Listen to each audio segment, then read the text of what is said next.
Welcome to wealth creators. ప్రతి వారం మీకు వెల్త్ క్రియేటర్ పరిచయం చేస్తున్నాం. దీనిలో భాగంగా ప్రస్తుతం మనతో ఉన్నారు పయోనీర్ డైరెక్టర్ రజనీ రెడ్డి గారు. హైదరాబాద్లో ఉంటూ అదేవిధంగా ఇంటర్నెట్ సర్వీస్ ప్రొవైడర్లో ఒక అతిపెద్ద కంపెనీ ఉన్న పయోనీర్ డైరెక్టర్ రజనీ రెడ్డి గారు మనతో ఉన్నారు. ఆమెను అడిగి ఈ కంపెనీ ప్రస్థానం ఏ రకంగా జరిగింది, అదేవిధంగా ఒక మహిళా ఎంటర్ప్రినర్గా ఆమె ఎదుర్కొన్న సమస్యలు ఏంటి, ఏ రకంగా నిలబడ్డారు అనే అంశాలను మనం తెలుసుకుందాం. రజనీ రెడ్డి గారు నమస్తే అండి. నమస్తే అండి. మేడం, మొదట చెప్పండి, మీ విద్యాభ్యాసం ఏ రకంగా జరిగింది, మీ బ్యాక్గ్రౌండ్ గురించి చెప్తారా? మాది భువనగిరి అండి. నా స్కూలింగ్ మొత్తం కూడా భువనగిరిలోనే చేశాను. తర్వాత ఇంటర్కి వచ్చి ఇక్కడ ఆంధ్ర మహిళా సభలో జాయిన్ అయ్యాను. మళ్ళీ డిగ్రీ భువనగిరిలో చేశాను. తర్వాత పీజీ రెడ్డి ఉమెన్స్ కాలేజ్లో చేశాను. నా పీజీ అయిపోగానే ఇమీడియట్గా ఎల్ఐసిలో జాబ్ వచ్చింది. జాబ్లో జాయిన్ అయ్యాను. కానీ అక్కడంతా ఆల్మోస్ట్ 20 years నేను ఎల్ఐసిలో ఉన్నాను. కాకపోతే ఛాలెంజింగ్ రోల్లోకి నాకు చేంజ్ అవ్వాలనిపించింది. సో ఈ బిజినెస్లోకి వచ్చాను. సో అంటే మీ జర్నీ ఎప్పుడు స్టార్ట్ అయింది పయోనీర్తోని? ఆ తర్వాతంగా ఒక period of time pioneer day by day ఎటువంటి మైలురాలను అధిగమించింది? నేను 2010లో ఎల్ఐసి పయోనీర్లో జాయిన్ అయ్యానండి. నేను జాయిన్ అయ్యేప్పటికీ ఓన్లీ ఎంటర్ప్రైజ్ కస్టమర్స్ ఉంటుండే ఇక్కడ పయోనీర్లో. నేను జాయిన్ అయిన తర్వాత అప్పుడు నాట్ ఓన్లీ ఇంటర్నెట్ బిజినెసే కాకుండా మేము సిస్టమ్ ఇంటిగ్రేటర్గా కూడా వర్క్ చేసేవాళ్ళము. మెయిన్గా మేము కొన్ని రిపీటెడ్ ఎస్ఐగా కొన్ని రిపీటెడ్ ప్రాజెక్ట్స్ చేసాం గవర్నమెంట్ దగ్గర. మీకు స్కూల్ ఎడ్యుకేషన్, స్కూల్ కంప్యూటరేషన్ గురించి వినే ఉంటారు. మొత్తం ఒంగోలు డిస్ట్రిక్ట్లో మోర్ దెన్ 300 స్కూల్స్లో మేము కంప్యూటర్ ల్యాబ్ సెటప్ చేసి దాన్ని 5 years మెయింటైన్ చేసాము. అది one of the best project అనుకోవచ్చు. తర్వాత మేము ఇంకొకటి ఆధార్ కార్డు, అది కూడా మీరు వినే ఉంటారు. ఆధార్ కార్డులో పైలట్ ప్రాజెక్ట్ కింద విజయనగరం డిస్ట్రిక్ట్లో ఆల్మోస్ట్ 25 lakhs సిటిజన్స్కి ఆధార్ కార్డు మేము ఇవ్వడం జరిగింది. దాని తర్వాత ఇంకొకటి చెప్పుకోదగ్గ ప్రాజెక్ట్ SECC అని socio economic and caste analysis, అది సర్వే చేసాము. అవి 3 districtsలో కంప్లీట్ చేసాము. తర్వాత ఈ లోపల ఏమైందంటే ఈ డేటా కంట్రోల్ అది ప్రాపర్గా ఎస్టాబ్లిష్మెంట్ జరగడము, ఇదంతా డేటాకి బాగా డిమాండ్ పెరగడం మార్కెట్ తోటి. సో మా ఫోకస్ అంతా మిగతా బిజినెస్లో నుంచి మొత్తం ఇంటర్నెట్ బిజినెస్ ఇది మాత్రమే ఫోకస్ చేయడం జరిగింది దాని తర్వాత నెక్స్ట్ 2-3 years. సో అంటే ఇప్పుడు సాధారణంగా మనకు మార్కెట్లో చాలా ఇంటర్నెట్ సర్వీస్ ప్రొవైడర్స్ ఉన్నారు. సో పయోనీర్ బ్రాడ్బ్యాండ్ యొక్క యూఎస్పీ ఏంటి, దీని యొక్క విశిష్ట లక్షణాలు ఏంటి? చాలా ఉన్నాయండి మాకు వేరే ఐఎస్పీస్ తోటి కంపేరిటివ్లో. నెంబర్ 1 ఏంటంటే మా దగ్గర డీడాస్ అటాక్స్ ఫ్రీ బ్యాండ్విడ్త్ ఇస్తాం మేము.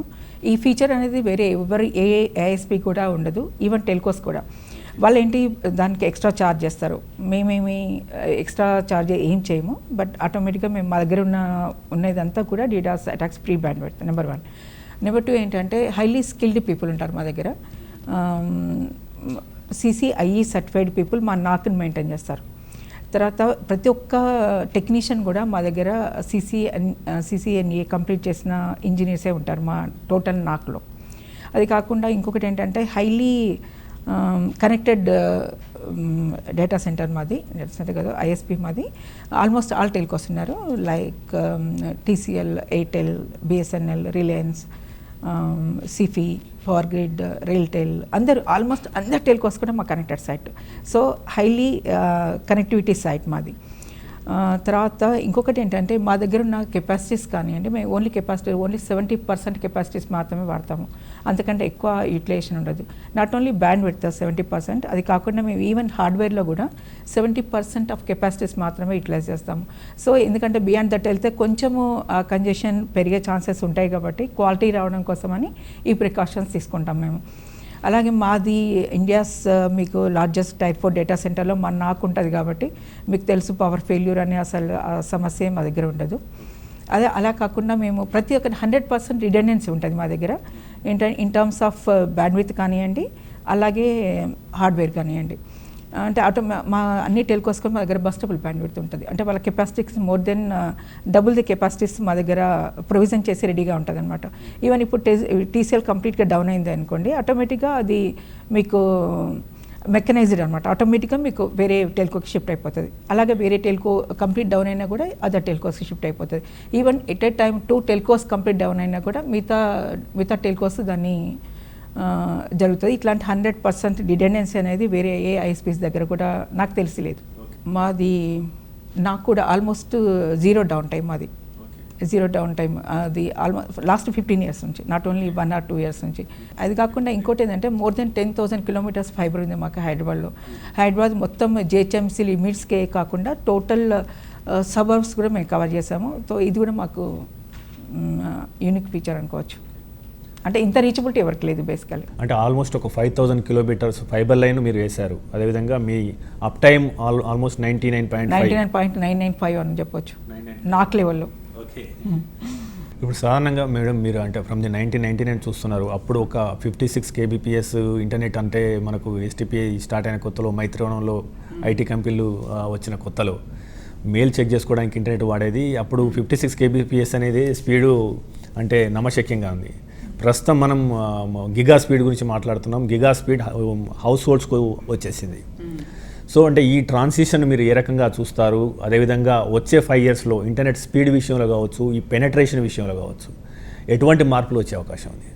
ఇప్పుడు మనం 1998 నుంచి ఇప్పటివరకు ఒక ఎత్తు అయితే నెక్స్ట్ దీనికి డబుల్ గ్రోత్ నెక్స్ట్ 5 yearsలో ఉంటుందని అనుకుంటున్నాము. అంటే యూసేజ్ పరంగా కానివ్వండి, స్పీడ్స్ కానివ్వండి, anything comparatively almost double the. ఇంకా మన స్పీడ్స్ ఇంప్రూవ్ చేసుకోవాల్సిన అవసరం కానివ్వండి, దానికి తగ్గట్టుగా మన నెట్వర్కింగ్ కానీ ఎవ్రీథింగ్ మేము చేంజ్ చేసుకోవాల్సి వస్తుందని అనుకుంటున్నాం. అంటే ఇప్పుడు సాధారణంగా ఇప్పుడు ప్రస్తుతం ఆల్మోస్ట్ ఒక 50 కోట్లకు పైగా ఇంటర్నెట్ యూజర్స్ ఇండియాలో ఉన్నారు. అంటే రానున్న రోజుల్లో నెక్స్ట్ 3 to 5 yearsలో ఆల్మోస్ట్ 90% హౌస్ హోల్డ్స్కి ఇంటర్నెట్ వెళ్ళే అవకాశం ఉంటుంది. ఎందుకంటే గవర్నమెంట్స్ కూడా ఆ రకంగా ప్రయత్నం చేస్తున్నాయి. అంటే మనం అంత స్పీడ్కి కావచ్చు లేదా అంతమంది యూజర్స్కు సర్వ్ చేయడానికి కావచ్చు, మనం సిద్ధంగా ఉన్నామా? అంత ఇన్ఫ్రాస్ట్రక్చర్ మన దగ్గర ఉందా? ఇన్ఫ్రాస్ట్రక్చర్ వైజ్ అయితే కొంచెం మనము ఇంకా అప్గ్రేడ్ చేసుకోవాల్సిన అవసరం అయితే ఉంది. బ్యాండ్విడ్త్ అంటారా, బ్యాండ్విడ్త్ అనేది సఫిషియెంట్గా ఉందని అనుకుంటున్నాను నేను. ఎందుకంటే ఇప్పుడు ఇంటర్నెట్తో అవసరం కంటే ఇది ఆల్మోస్ట్ లోకలైజ్డ్ అయిపోయింది. అంటే మనం ఈ యూసేజ్ పెరిగిన కొద్దీ ఈ లోపలనే యూటిలైజేషన్ ఉంటుంది కాబట్టి ఇంటర్నెట్ మీద డిపెండెన్స్ అనేది తగ్గిపోతుంది. కాకపోతే ఏంటంటే మన ఇవి అప్గ్రేడ్ చేసుకోవాల్సిన అవసరం అయితే ఉంటుంది. మన కెపాసిటీ పెరుగుతుంది కాబట్టి, యూటిలైజేషన్ పెరుగుతుంది కాబట్టి కెపాసిటీ తగ్గట్టుగా మన ఇన్ఫ్రాని కొంచెం డెవలప్ చేసుకోవాల్సిన అవసరం అయితే ఉంటుంది. అంటే ఇప్పుడు తెలంగాణ గవర్నమెంట్ లాంటి మిషన్ భగీరథలో భాగంగా ఎవ్రీ హౌస్ హోల్డ్స్కి ఇంటర్నెట్ కనెక్షన్ అని చెప్పేసి మోటోతోని ముందుకెళ్తున్నారు. ఆల్మోస్ట్ నెక్స్ట్ ఫ్యూ మంత్స్లో అది కూడా కంప్లీట్ అయ్యే అవకాశం ఉంది. అంటే వారికి అంటే ఇటువంటి ప్రభుత్వాల నుంచి మీరు ఏం కోరుకుంటున్నారు? అదేవిధంగా ఒక ఇంటర్నెట్ సర్వీస్ ప్రొవైడర్గా ఇది చేయడం ద్వారా రానున్న రోజుల్లో ఎటువంటి సేవలు అందుబాటులోకి వచ్చే అవకాశం ఉంది? ఓకే, ఎందుకంటే ఇప్పుడు రానున్న రోజుల్లో అయితే ఇంటర్నెట్ లైఫ్ లైన్ అయిపోతుంది. ఇంకా without internet almost gate open చేసుకోవడం కూడా రాకపోవచ్చు. ఎందుకంటే ఇంటర్నెట్ ఆఫ్ థింగ్స్ గురించి మీరు వినే ఉంటారు. సో ప్రతి ఒక్క దానికి ఏమవుతుందంటే ఇంటర్నెట్ మీద డిపెండెన్సీ పెరుగుతుంది. చిన్న పనులు కూడా చేసుకోలేని స్టేజ్ వచ్చేస్తుంది ఫ్యూచర్లో అయితే.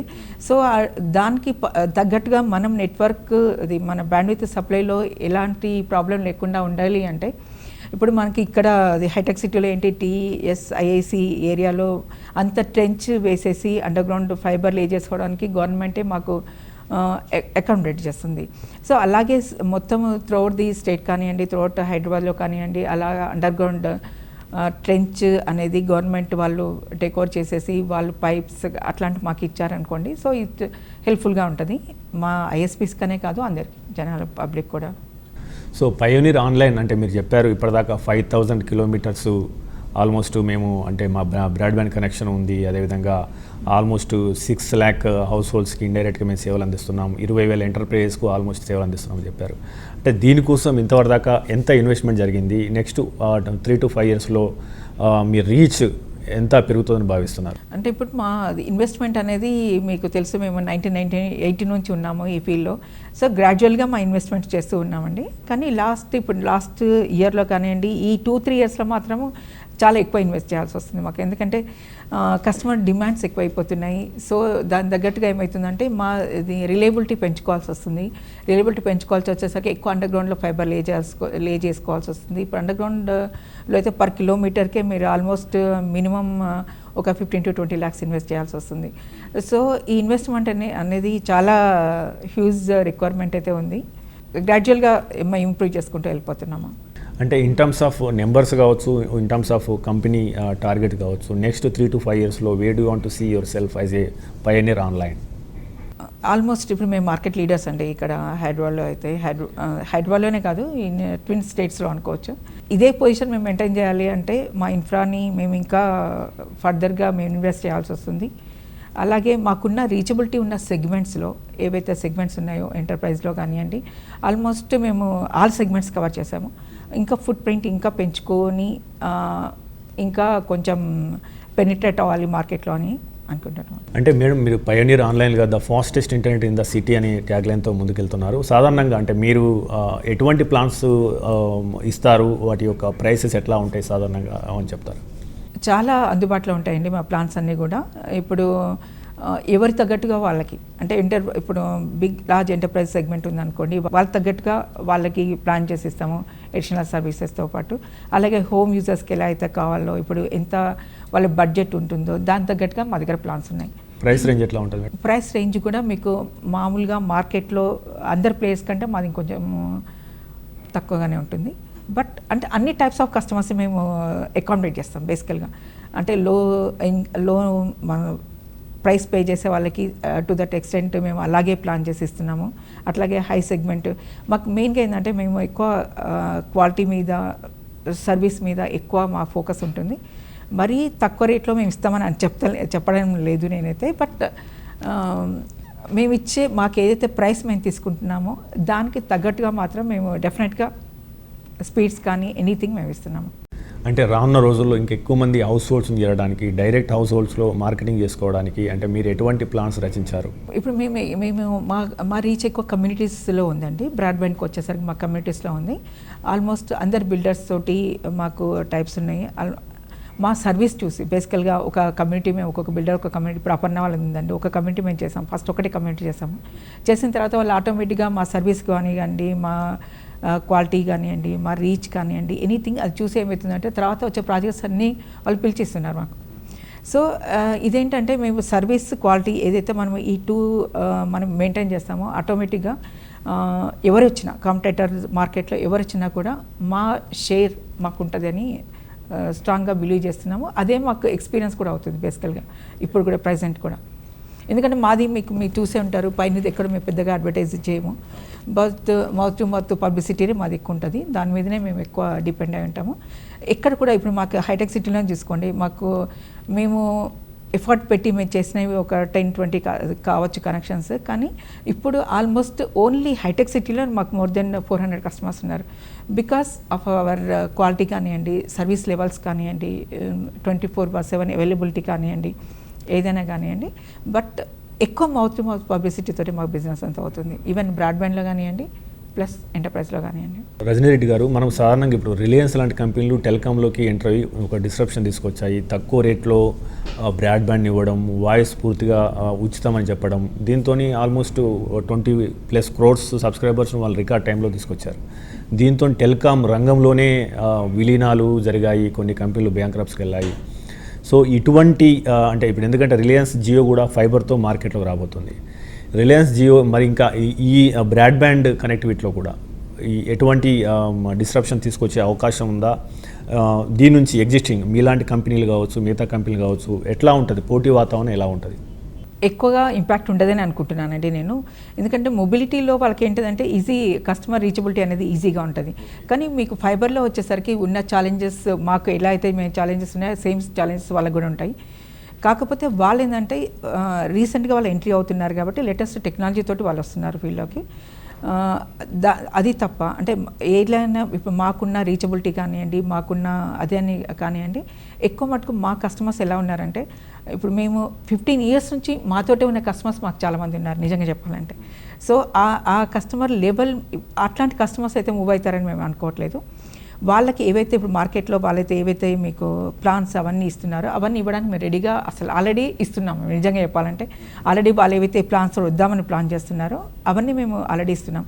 అలా కాకుండా ఇప్పుడు వాళ్ళతో పాటు ఈక్వల్గా మేము కూడా వాళ్ళు కేబుల్ టీవీ అది ఇవ్వడానికి కూడా మేము ఆల్మోస్ట్ ట్రయల్ చేస్తున్నాము. ఇప్పుడు ట్రయల్లో ఉంది అది. మేబీ నెక్స్ట్ 2 monthsలో మేము అది గవర్నమెంట్ లాంచ్ చేస్తున్నాము.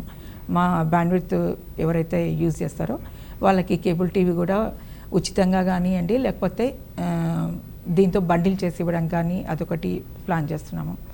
సో మా సర్వీస్ అనేది, మా క్వాలిటీ అనేది మాకు ఉంటుంది కాబట్టి వాళ్ళు ఎంత డిస్ట్రక్షన్ చేసిన మార్కెట్ని మాకు పెద్ద ఇంపాక్ట్ ఉంటుందని అనుకుంటున్నాను నేను. అంటే ఇప్పుడు మీరు కేబుల్ టీవీ ఛానల్స్ ఎట్లా ఇస్తారండి? ఐపీటీవీ లాగా ఇంటర్నెట్ ఓటీటీ దాంట్లో ఇద్దామని ప్లాన్ చేస్తున్నామండి. అది ఆల్మోస్ట్ టెస్టింగ్ ఫేజ్ అయిపోయింది, ట్రయల్ రన్ జరుగుతోంది ఇప్పుడు. జస్ట్ మేబీ 2 monthsలో మేము లాంచ్ చేస్తాము దాన్ని కూడా. ఇప్పుడు సాధారణంగా అంటే ఇంటర్నెట్ సర్వీస్ ప్రొవైడర్లో ఎప్పుడు డైనమిక్ చేంజెస్ వస్తున్నాయి కాలాన్ని బట్టి. ఎందుకంటే ఒకప్పుడు 1 Mbps స్పీడ్ అంటే అందరూ ఆనందంగా తీసుకునే, తర్వాత 10 Mbps అయింది, తర్వాత 40 Mbps, 50 Mbps, ఇప్పుడు 1 giga స్పీడ్ అని చెప్పేసి అంటున్నాం కదా.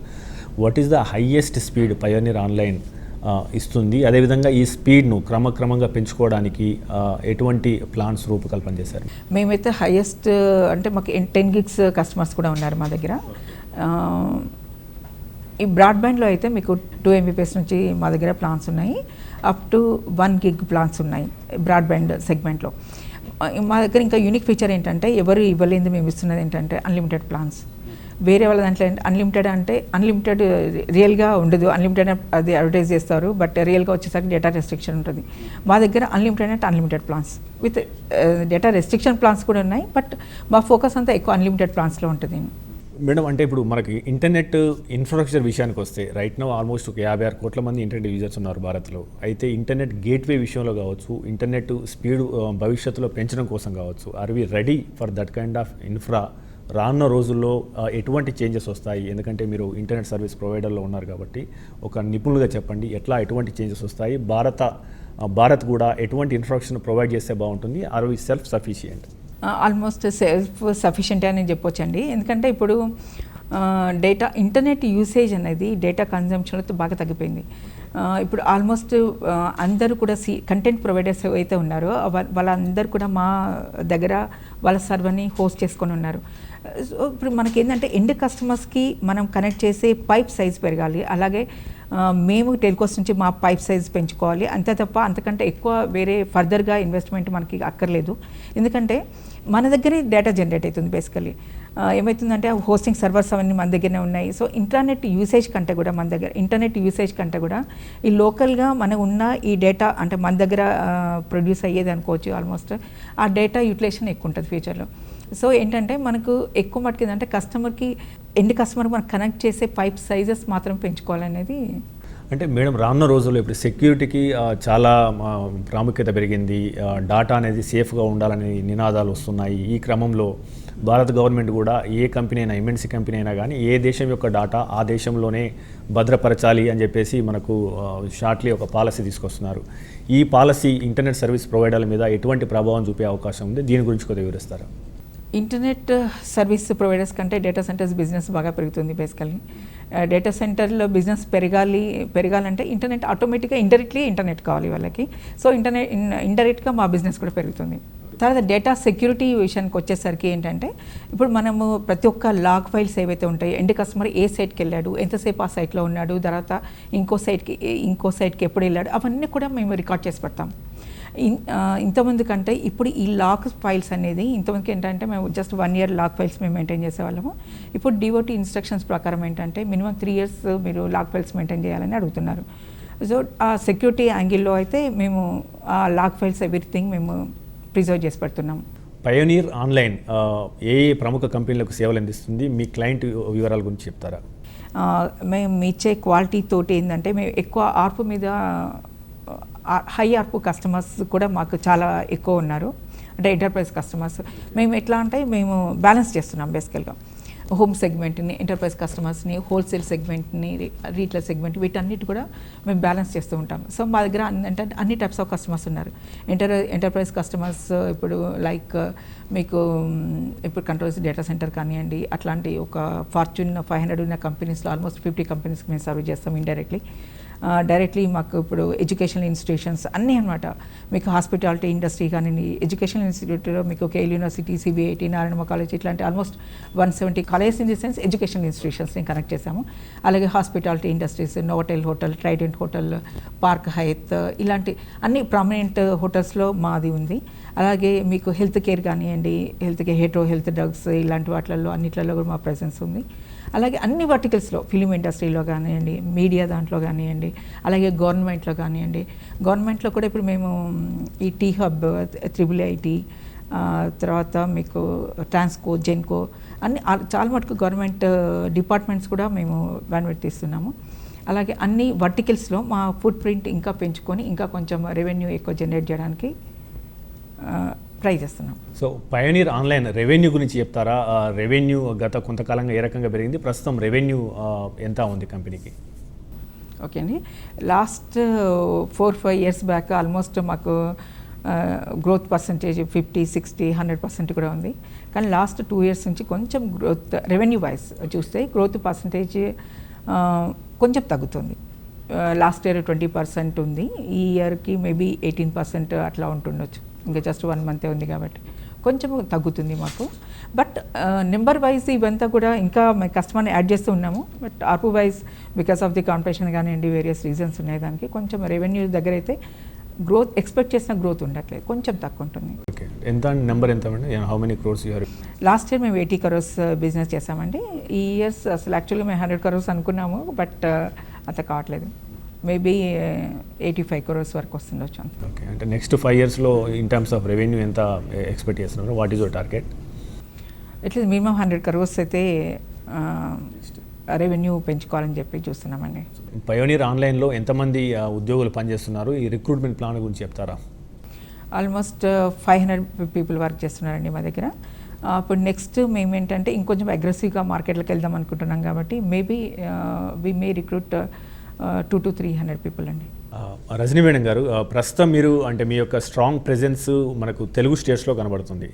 రానున్న రోజుల్లో మీ విస్తరణ ప్రణాళికలు ఏ రకంగా ఉన్నాయి? ఎక్స్పాన్షన్ వేరే రాష్ట్రాల్లో చేస్తున్నారా? దాని గురించి కొద్దిగా చెప్తారా? మేము ఆల్రెడీ క్లాస్ A ISP అండి. ఇప్పుడు ట్విన్ స్టేట్స్లో మా ప్రెజెన్స్ ఎక్కువ ఉంది, బట్ వేరే స్టేట్స్లో కూడా మా ప్రెజెన్స్ ఉంది. ఇప్పుడు చెన్నైలో మా కస్టమర్స్ ఉన్నారు, అలాగే కర్ణాటకలో ఉన్నారు, మహారాష్ట్రలో ఉన్నారు, ముంబైలో ఉన్నారు, ఢిల్లీలో ఉన్నారు, ఆల్మోస్ట్ వెస్ట్ బెంగాల్లో ఉన్నారు. ఇప్పుడు ఇవే కాకుండా మేము బెంగళూరులో ఇండస్ వాళ్ళతో కలిపి ఒక ప్రాజెక్ట్ చేస్తున్నామండి. అన్ని ఇండస్ టవర్స్ దగ్గర వైఫై జోన్స్ క్రియేట్ చేసి ఫ్రీ వైఫై అక్కడ గవర్నమెంట్ వాళ్ళకి ఇస్తుంది. దాంట్లో మేము ఇంటర్నెట్ అదే బ్యాండ్విడ్త్ మొత్తం మేము ప్రొవైడ్ చేస్తాం. అలాగే భువనేశ్వర్లో స్మార్ట్ సిటీ ప్రాజెక్ట్ ఒకటి కూడా సైన్అప్ చేసాము. దాంట్లో ఏంటంటే స్మార్ట్ సిటీలో వాళ్ళ స్మార్ట్ హోమ్స్ కన్నిటి కూడా మేము బ్యాండ్విడ్త్ మేము సప్లై చేస్తాం అక్కడ. మేడం, మీరు ఒక మహిళా వ్యాపారవేత్తగా ఆల్మోస్ట్ ఒక 100 crores వ్యాపార సామ్రాజ్యాన్ని నడుపుతున్నారు. మీరు మహిళా పారిశ్రామికవేత్తలు కావచ్చు, ఔత్సాహిక మహిళా పారిశ్రామికవేత్తలు కావచ్చు, మీరు ఎటువంటి సూచనలు, సలహాలు ఇస్తారు? మెయిన్గా ఏంటంటే యాక్చువల్ ఇప్పుడు ఈ జనరేషన్ పిల్లలకి ఎక్కువ నిజంగా చెప్పాలంటే ఎక్కువ సజెషన్స్ నిజంగా అవసరం లేదు. వాళ్ళు ఏంటంటే ఆన్ పార్ విత్ మేల్సే పెరిగేప్పుడు కానివ్వండి, ఏమి డిస్క్రిమినేషన్ ఉండట్లేదు బేసికల్గా. సో ఒక్కటే ఏంటంటే వాళ్ళు ఏమైనా ఆలోచిస్తూ ఉంటాయి వాళ్ళ ఫ్యామిలీలో కానివ్వండి, ఎనీథింగ్ అవన్నీ పక్కన పెట్టి ముందుకు వచ్చేస్తే వాళ్ళే ఇంకా ఎక్కువ ఫోకస్డ్గా ఇంకా బాగా చేయగలుగుతారు, ఇంకా బాగా ఎదగలుగుతారు అనేది నా పర్సనల్ ఒపీనియన్ అండి. మేము ఈజీగా అచీవ్ కాగలుగుతాము, మేము చేయగలుగుతామని ఎప్పుడైతే కాన్ఫిడెన్స్ వాళ్ళు బిల్డ్ చేసుకుంటారో ఆటోమేటిక్గా ముందుకెళ్ళిపోతారు. థ్యాంక్ యూ రజనీ గారు, మీ విలువైన సమయాన్ని ఇచ్చి మీ కంపెనీ గురించి అదేవిధంగా మీ జర్నీ గురించి చెప్పినందుకు. ఇది ఈ వారం వెల్త్ క్రియేటర్. వచ్చే వారం మరో వెల్త్ క్రియేటర్తో కలుద్దాం.